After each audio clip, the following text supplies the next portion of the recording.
wasn't, the data that we did have available to us was whether they were living in an urban or a rural setting, and that was not significant in these analyses. We did also look at the entire set of people 45 to 85, no matter what their chronic conditions. We did find for the whole group, people participated less if they lived in a rural setting, but it didn't come out for people with stroke. And the general health perceptions, if people had poor general health perceptions, they were less likely to walk outdoors and less likely to participate. Again, in the larger group, it didn't come out in the stroke groups. So there were differences between stroke and non-stroke. Thank you, Prof.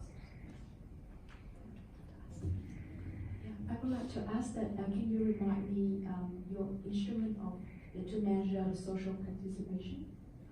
It was, there's a variety of questions in the questionnaire, and so people are asked if they participate, for example, in church, if they participate in some sort of recreation activity or visit family, and there's a whole long list of things. And they're asked if they do it daily, weekly, monthly, yearly, or never. And it's a combination of all of those answers together, and the more common category is the one that's chosen. So it's a combined category. Yeah, because I saw that you found some differences in men and women and different age groups. So you might interested in subgroup analysis to tease out which dimension that women or men will affect the most. Absolutely, yes. We should look at that side. Thank you very much. Yeah. Any other question? All right, thanks so much. Appreciate that.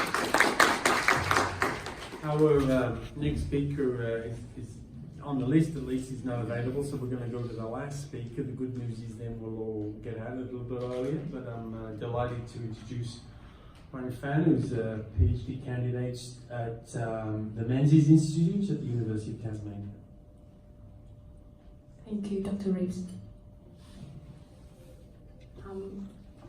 So I acknowledge my co-authors and have no disclosures to declare. Women have been reported to have worse outcome after stroke compared to men. There's some evidence that women receive evidence-based care less often than men. However, the factors that may explain the sex differences in stroke management are poorly understood. Many investigators failed to report sex-specific findings or use the modeling that were not focused on the sex difference.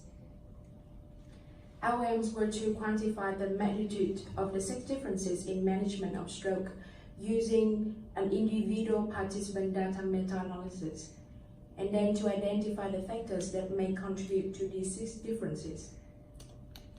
Participants were people with incident stroke from the International Stroke Outcome Studies, as is known in STRUCT, including 13 population-based studies conducted between 1987 to 2013, and these studies were conducted in Europe, South America, the Caribbean, and Australasia. The table shows the details of included cohort, baseline with first ever stroke cases. There were 16,964 first ever stroke cases, but fewer studies have the data on management and treatment after stroke, including 6 studies with admission medication, 12 studies with hospital investigation, 3 studies with surgical intervention, and 5 studies with discharge medication.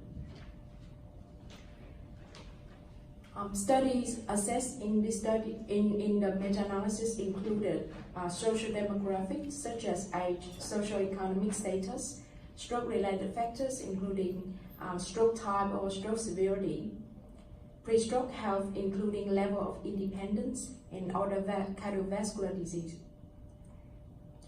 Log binomial regression were used to estimate the prevalence ratio of receiving stroke management for women compared to men. And study-specific multivariable models adjusted for all potential confounding factors were combined using random effects meta-analysis.